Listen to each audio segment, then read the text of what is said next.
জনিতাই যে গানখানে আমরা সাধন করলাম কুঞ্জবর্ণ লীলায় প্রসিদ্ধ গান, যে গানটার নাম হলো বড় শশী শেখর।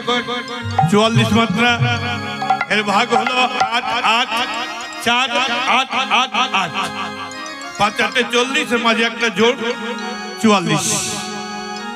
কথাটা কি, বাণীটা কি? জাগহু বৃষ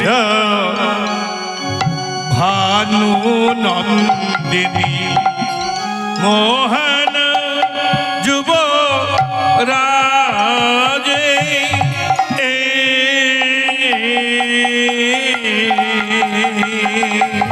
জাগো হো বৃষ ভানু নন্দিনী মোহন যুব রাজে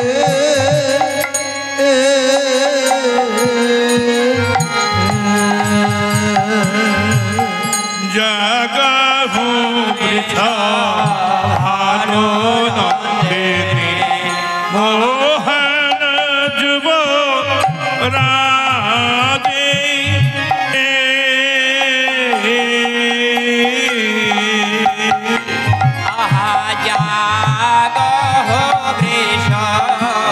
ভানু নন্দিনী মোহন যুব রাজে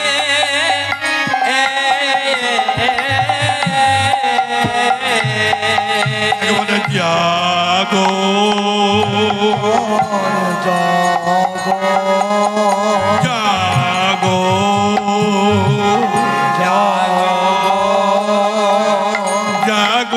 জাগো জাগো জাগো জাগো জাগো জাগো জাগো আজ ঘুমায় না দায়ে জাগো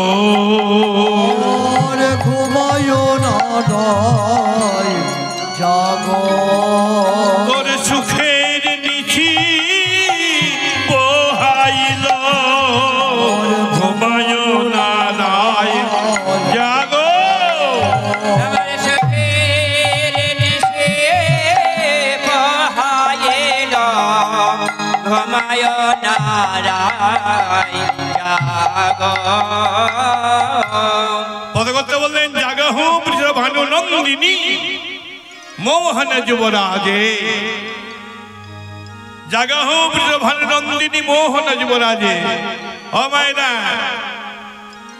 রাধারানীর বাবার কি নাম? মায়েরা বলবেন, সবাই জানে। প্রতি বছর গান শুনছেন, শুধু এখানে কেন, অন্য জায়গায় বিভিন্ন জায়গায় গান শুনে বেড়ান। রাধারানীর বাবার কি নাম?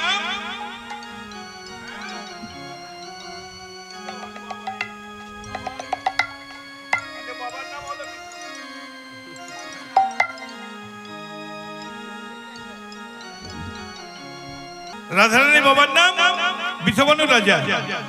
আর মায়ের নাম কি? হ্যাঁ, বাবা তোমার চেয়ে বেশি জানো। তুমি আর কি জানো? আমরা বেশি জানি। হ্যাঁ ঠিক। আমি তো এখানে দাঁড়িয়ে এটাই মনে করি, যারা বসে শুনছেন তারা আমার চেয়ে বেশি জানে। তাই গৌর হরি বল। আপনাদের কি বলবো বলুন? আপনাদের কথাগুলো মনে করিয়ে দিচ্ছি, আর কিছু না। আপনাদের কথাগুলো যদি ভুলে গিয়েছেন তো মনে করিয়ে দিচ্ছি, আর কিছু না। রাধারানীর বাবার নাম হলো বিষবর্ণ রাজা, আর মায়ের নাম কীর্তিদা। কীর্তিকা নয়, কীর্তিদা। বলে কীর্তিদা। পদ করতে বললেন জাগহু বিষবর্ণ নন্দিনী। নন্দিনী মানে কন্যা, বিষবর্ণ রাজার মেয়ে। রায় জেগে ওঠ, জাগো জাগো জাগো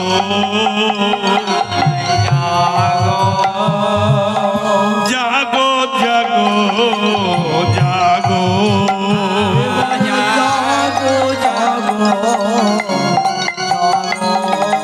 আজ ঘুমায় না দাই জাগো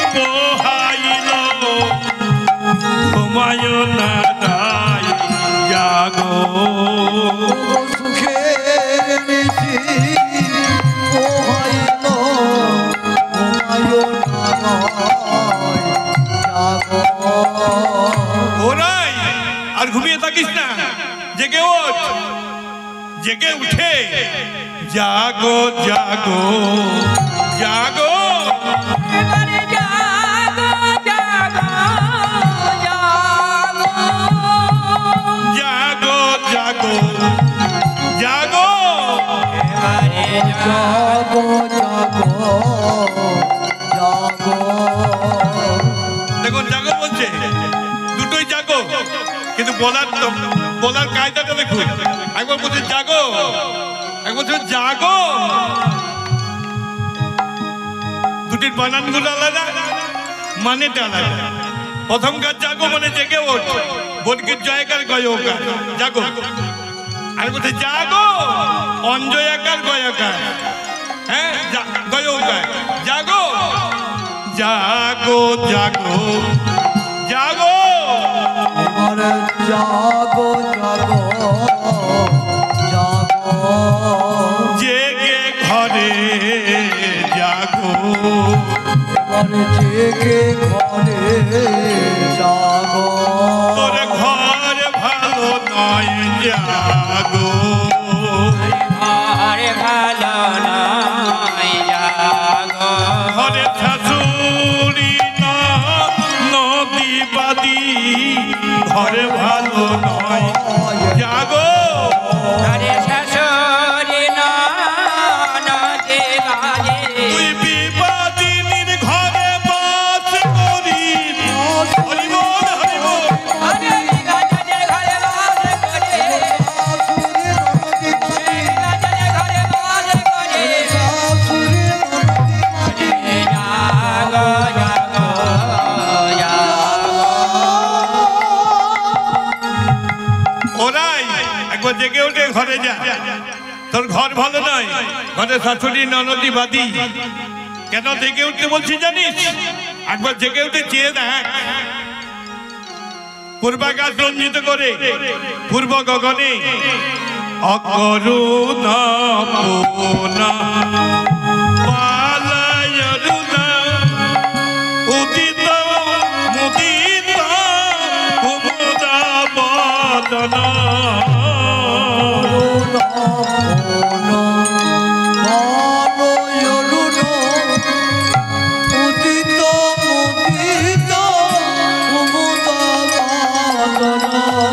অকরুণা পোনা পালায়রুণা উদিত মুদিত কুমুদা বদনা আরে করুণা করুণা বালয়রুণা উদিত মুদিত কুমুদবদনা চমকি চুম্বি চন্দ্রুরি পদ মিনি গছদন সাজে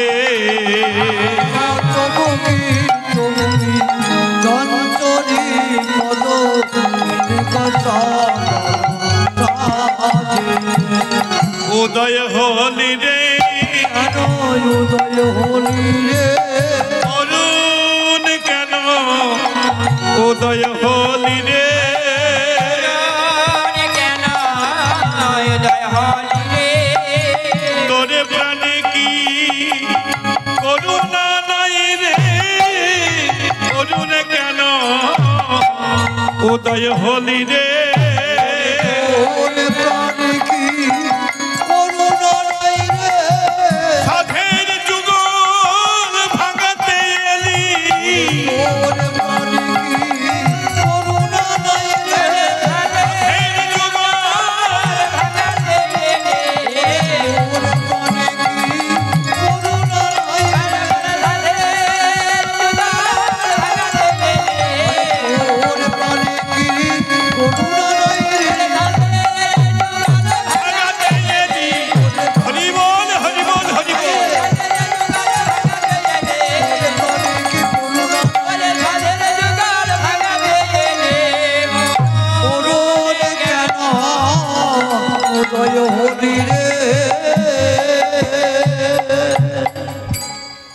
পদকর্তার পদ রচনার বলাই যায়। এই পদখানা যে পদখানা আমরা আস্বাদন করছি, এটা রচয়িতাকে কে লিখলেন এই পদখানা? তার বাড়ি কোথায়? হ্যাঁ, আমার বাড়ির পাশে নিতাই গৌর হরি বল। হ্যাঁ, এনার বাড়ি কিন্তু আমার বাড়ির পাশে ছিল না। এনার বাড়ি ছিল পূর্ব বর্ধমানের শিখণ্ডে। দৌহিত্র সূত্রে তিনি থাকতেন আমাদের যেখানে বাড়ি দুবরাজপুর, তার পাশে দুবরাজপুর থেকে 6 কিলোমিটার দক্ষিণে জোপলাই বলে গ্রাম, আর যার নাম হলো জগদানন্দ ঠাকুর। জগদানন্দ ঠাকুর এই পদখানা রচনা করলেন।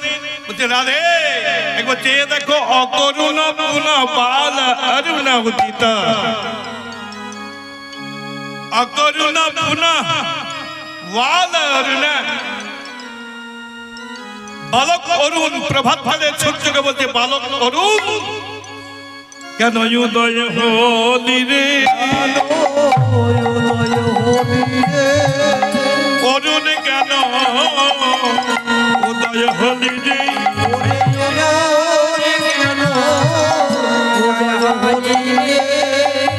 তোরে প্রাণে কি করুণা নাই রে, অরুণ কেন উদয় হলি রে।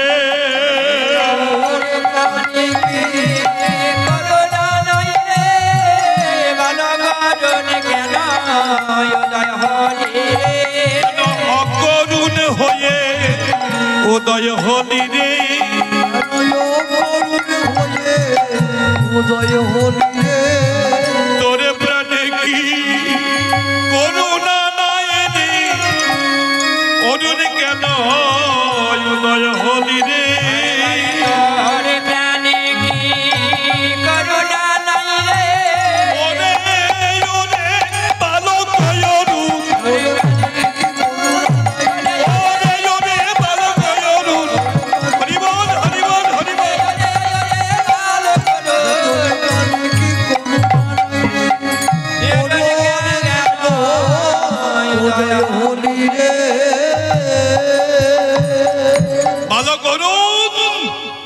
কেন উদিত হলি? প্রভাতকালে সূর্যকে বলছে বালক অরুণ, কেন বললেন? বালক অরুণ কেন বললেন?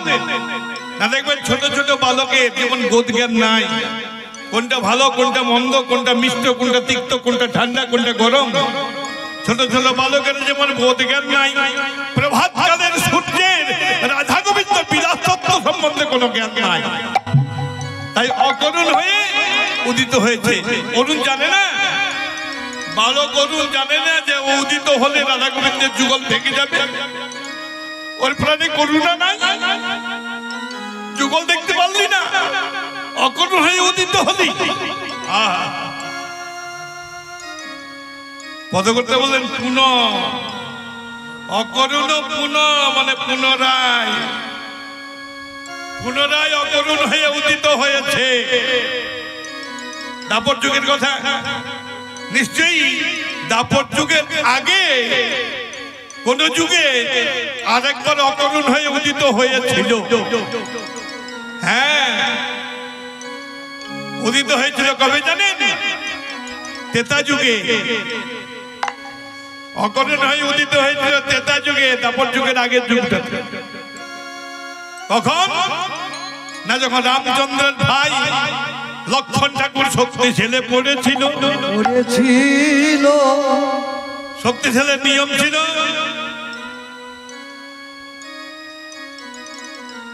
সূর্য উদিত হওয়ার সঙ্গে সঙ্গে লক্ষণ ঠাকুর প্রাণে মারা যাবেন। রামচন্দ্র কাঁদতে লাগলেন, তবে কি আমি আমার ভাইকে আর ফিরে পাবো না, আর ফিরে পাবো না, আমার প্রাণের লক্ষণ মারা যাবে, মারা যাবে।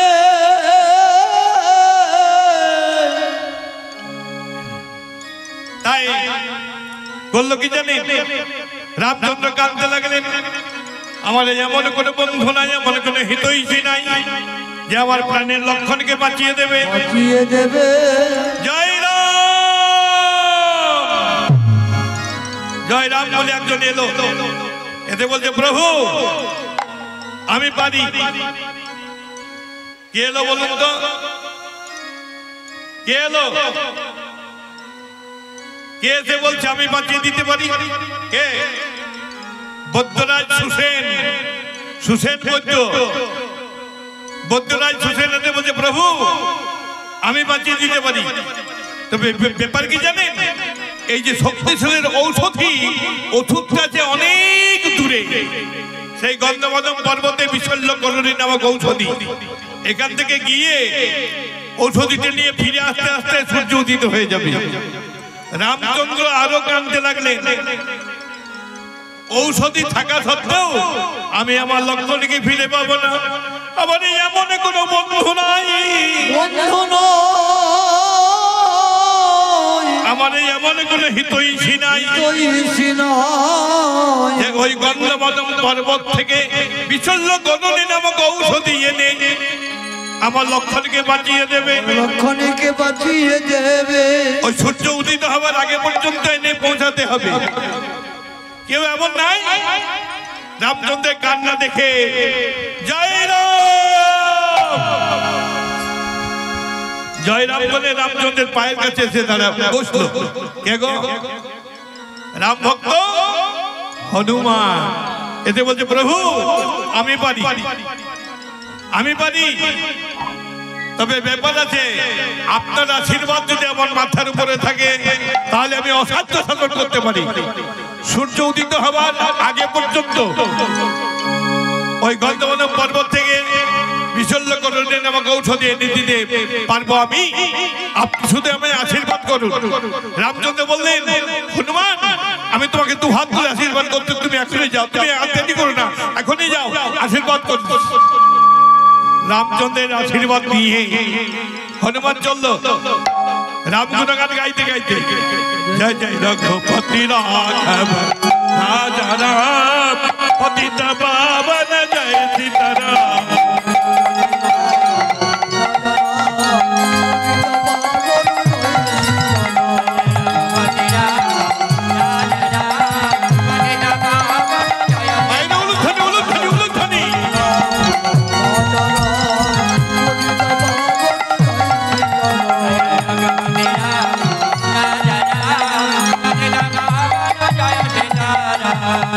सीताराम जय जय सीताराम, जानकी वल्लभ जय सीताराम।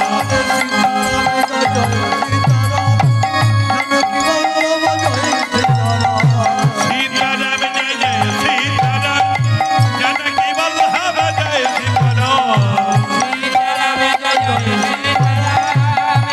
उलूध्वनि रघुपति राघव राजा राम।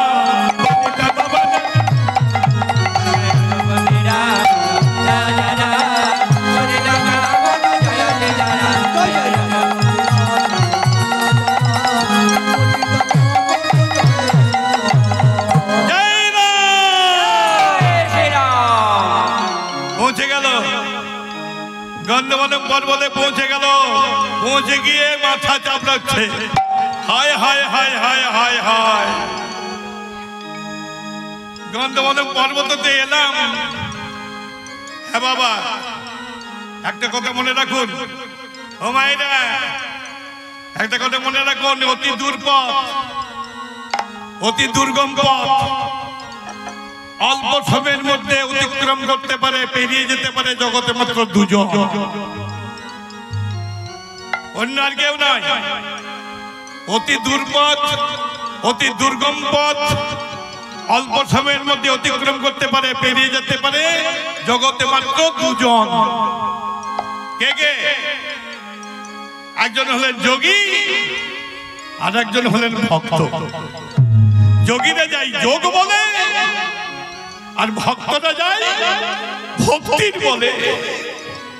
তাই রাম ভক্ত হনুমান ভক্তির বলে অতি দূর পথ গন্ধমাদন পর্বতে পৌঁছে গিয়ে হায় হায় হায় হায় হায় আমি কি করলাম।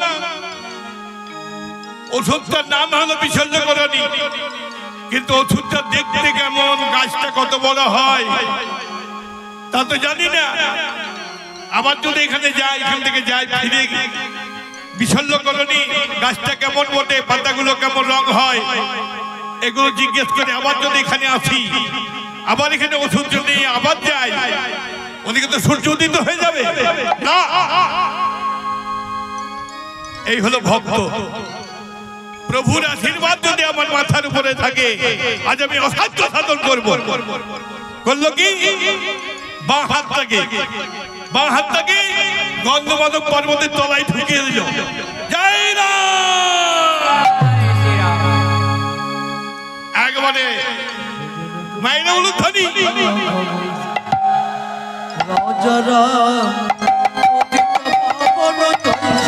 এবার চলে আসছে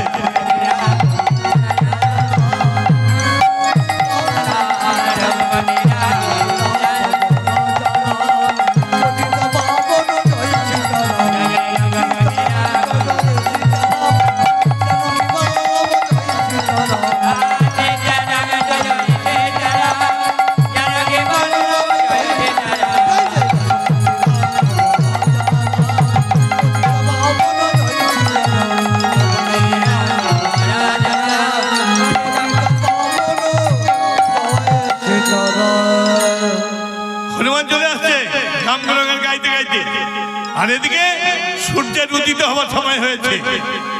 সূর্য তার লালিমা প্রকাশ করেছে, কিরণ জল বিস্তার করেছে।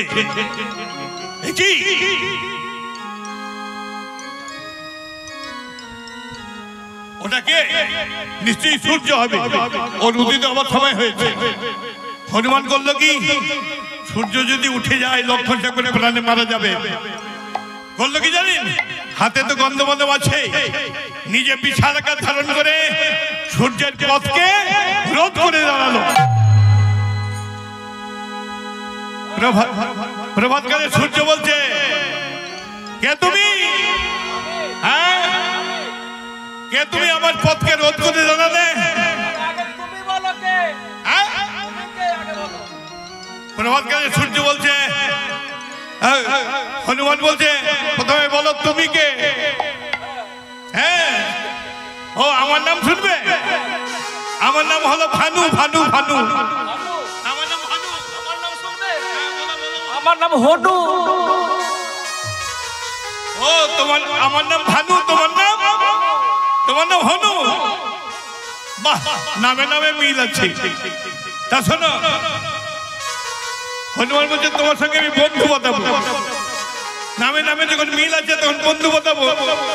শোনো বন্ধু, এসো এসো, তোমার সঙ্গে বন্ধু বাঁধালাম, এসো তোমাকে আলিঙ্গন দিই। এই আলিঙ্গন দিতে গিয়ে হাতে তো গন্ধমাদক আছে, ওই আলিঙ্গন দিতে গিয়ে সূর্যকে ডান হাতে করে খপ করে ধরে একেবারে কক্ষে পুরে নিলেন, বগলে পুরে নিলেন। হ্যাঁ, অত বড় সূর্যকে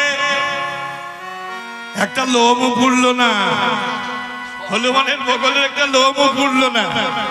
জ্বলন্ত অগ্নিপিণ্ড সূর্যকে হাতে করে ধরলেন, হাতের তলাটাও পুড়ল না, আর বগলে রাখলেন, একটা লোমও পুড়ল না।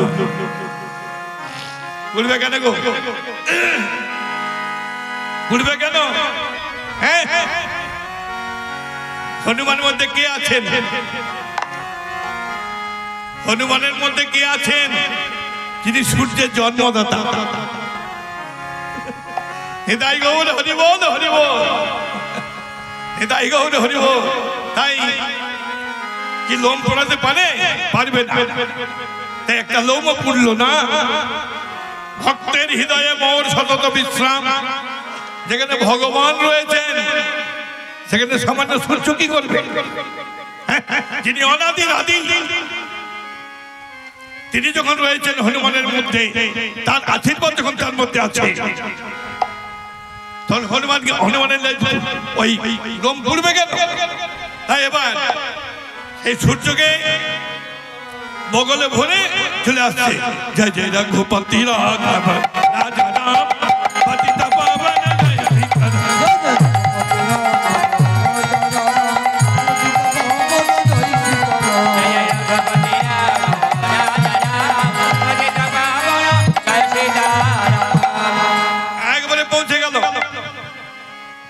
যেখানে লক্ষণ ঠাকুর শক্তিশালী পড়েছিলেন সেইখানে জয় রাম গন্ধবলে পর্বতকে নামিয়ে দিলেন। সুসেন বৈদ্য বিশল্যকরণী নামক ঔষধি নিয়ে তাই দিয়ে যখন লক্ষণ ঠাকুরকে প্রাণে বাঁচিয়ে তুললেন, লক্ষণ ঠাকুর যখন প্রাণে বেঁচে উঠলেন, তখন হনুমান কক্ষ থেকে সূর্যকে ছেড়ে দিলেন। তাহলে আরেকদিন অকরুণ হয়ে উদিত হয়েছিল ত্রেতা যুগে, আর দাপর যুগে রাধা গোবিন্দ ঘুমিয়ে আছেন, আবার অকরুণ হয়ে উদিত হয়েছে। তাই পদ করতে বললেন অকরুণ বালয়রুণ উদিত মুদিত করুণামদন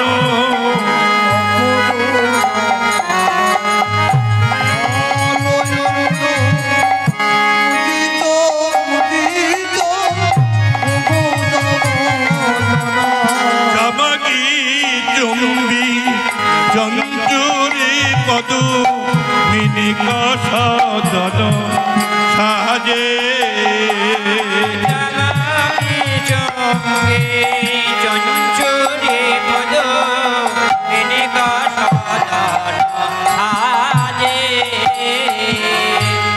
প্রভাতকালে সূর্য উদিত হয়েছে, আর কি হয়েছে? অকরুণ পুনঃ বাল অরুণ উদিত হয়েছে, আর কি হয়েছে?